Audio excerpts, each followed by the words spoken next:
Hello, my friends, and welcome back. Thank you very much for being with me again today. Are you familiar with that folk tale? I think it's Danish, The Emperor's New Clothes, written by Anderson. I can't remember his first two names. I know he got three names. Remember, he's a Danish author, folk tale, where nobody was supposed to notice that the emperor did not have any clothes on, because anyway, it's a little scheme over there, and because that was the understanding, the consensus. Hey, you're not supposed to do that because you were afraid of reprisals. But a child who did not know the norms just calls it out and says the emperor has no clothes, and everybody's like, oh shoot, I broke the taboo. This is what some of us are supposed to do. Agree with the consensus that was imposed on us by others. Imposed, that's the word. Imposed by shaming us, in case we dare to see that the emperor has no clothes. And they try to, make you keep your mouth shut and censor yourself. Otherwise, you might lose your job, you'll be called this, you're going to be boycotted, and all the garbage that is very familiar to one particular entity. So that's the way we're supposed to be. Don't connect the dots. Don't notice the obvious. And if you notice it, never say it out loud. Never. So what happened? I'm going to show you one example actually, when the emperor has no clothes and we're supposed to not notice that. We have to ignore it. By convention, but not by willing convention, voluntary convention. We have to, otherwise there will be negative consequences for free speech in the free world. Here. The New Voice of Ukraine, December 9th, 2023. You remember those weasels that are very much smiling in our face? Yes, in our face. Why? Because they fooled us. And they keep fooling us, and they are covering for them. They cover for these guys. And we're not supposed to notice any connection. Just a coincidence. Now, Yermak and Soros meet to discuss initiatives.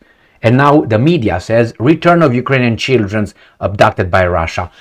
Aww! How can you be against that? You can't. Well, I suspect that's not what it is. I suspect that this is just for soccer moms and weak people to say, see, Yermak, he's a nice guy.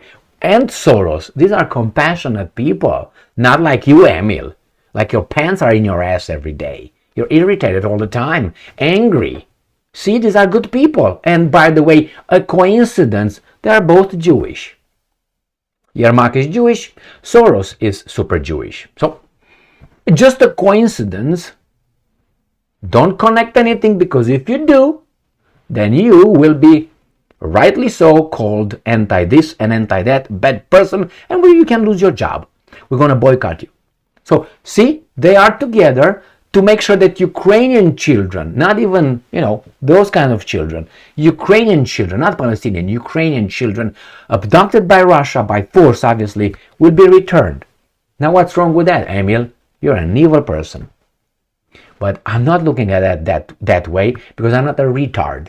And I don't intend to play in this video full retard for them. I will play half retard, okay? Because if I don't play at all retard, you and I will not meet in the next week. Because YouTube will decide that Emil said that the emperor has no clothes. He's right, but he shouldn't say that. Emil, penalty, yellow card. Click. Stay over there a week. Click, stay over there for a week.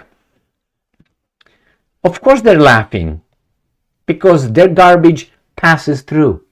And these idiots don't want to do anything. Good job. Two guys, and Zelensky is another one in charge of Ukraine. But they are working for the Ukrainians, Emil. For the Ukrainians, they're compassionate people. Ukraine's presidential chief of staff, Andriy Yermak, appointed by his buddy Zelensky, met with U.S. businessman and philanthropist Alexander Soros. So he is the businessman and philanthropist. That's it. Not the son of the other philanthropist from Hungarian philanthropist, billionaire, hedge fund, boom, good person. That's all you need to know, because he's Hungarian, right? The chair of the Open Society Foundations Network, Ukraine's president's office website revealed on December 9th. That tells me right here that Ukraine is lost. Has been lost, but this is really lost. Ukraine doesn't belong to the Ukrainians, it belongs to other interests.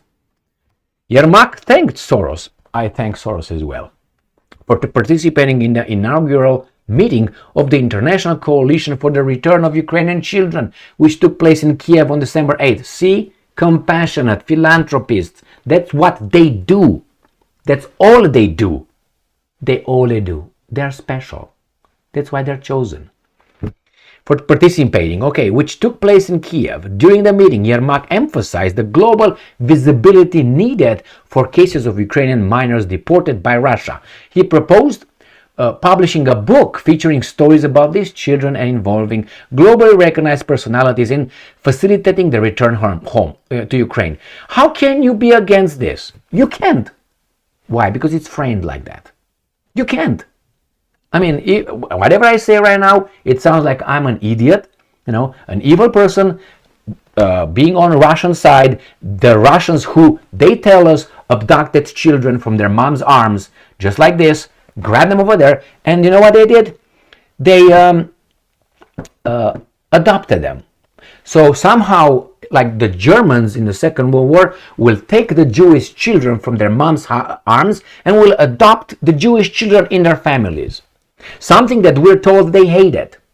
So we're told that the Russians hated the Ukrainians, but somehow the Ukrainians want the Ukrainians to take care of them, to nurture them. When they're going to grow older, the Russians, the parents, and the children, Ukrainians, will get adults or 18, and they will become like this, they will kill the Russians' parents. When you're going to find out that the Russians' parents actually abducted them from their mothers and fathers and all that. So is that what the Russians would want? I mean, how logical that is. The same, put this like this. We're told Russia hates Ukraine. Russians hate Ukrainians. That's what, and all of a sudden these guys want their children. They want to take care of their children. What do you do with the offspring of someone that you hate that might come later and kill you?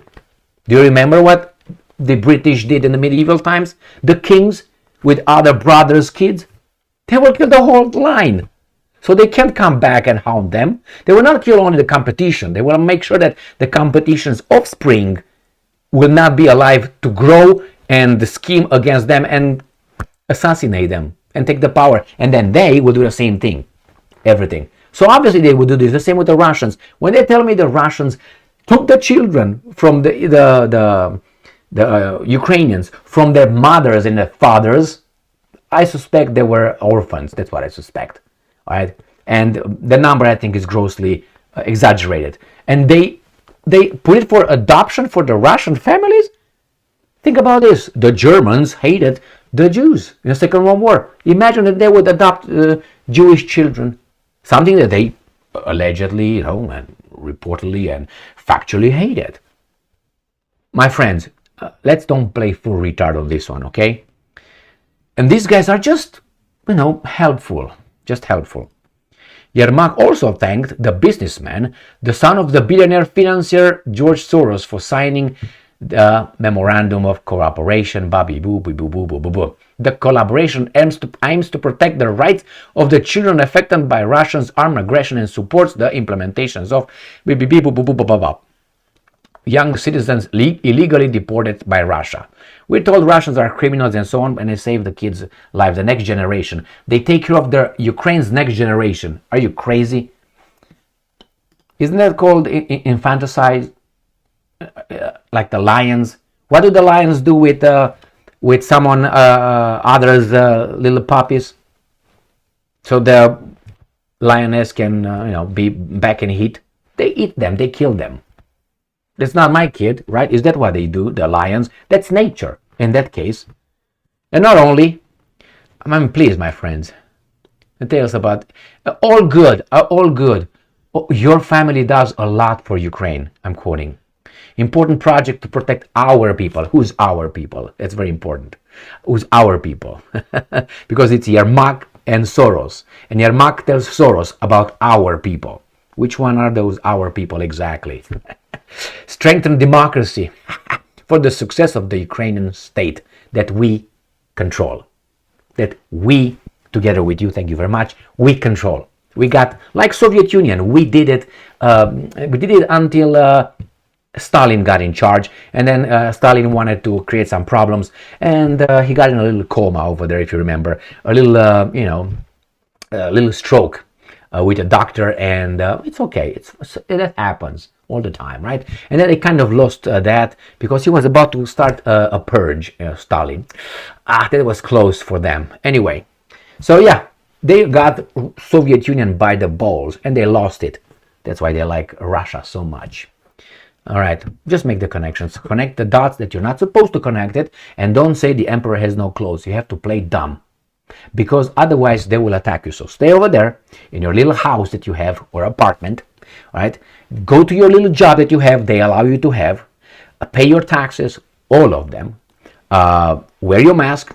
Do whatever they say. Follow the mandates. Stay in the basement. Drive the car with a mask on by yourself, being by yourself. And most of all, shut the fuck up. Don't rock the boat at all. Because once you become a little bit more important, or with a little grow, your megaphone grows, the eye of Sauron will zoom on you, and it's gonna send the orcs on you, like they sent it for Mr. Musk right now. Elon Musk is in the eye side of the Sauron, and they already sent their orcs. One of them is what? Eigner from Disney. One of them. And more to come that we never heard of yet of. Why? Because too strong, and he connected dots, and little by little starts saying shit. And it's very dangerous. But it's okay. Once you have the FBI, CIA, NSA in your hand, you can arrest Elon Musk if you want right now with all his money. Legally. Signed by a Weinstein judge with the arrest warrant. Why there? And you're never going to hear from Mr. Musk for a few, months. He's really helped in the cell, and then he's going to confess, and then he's going to lose everything, and he's going to be reformed. When he comes out, if he comes out, he's going to be all reformed, and Twitter will change everything. He's going to have a different view. We are going to love one another, and we're going to say, the emperor has clothes. Thank you very much for being with me again today. Stay strong, stay smart, look for the truth, and be just.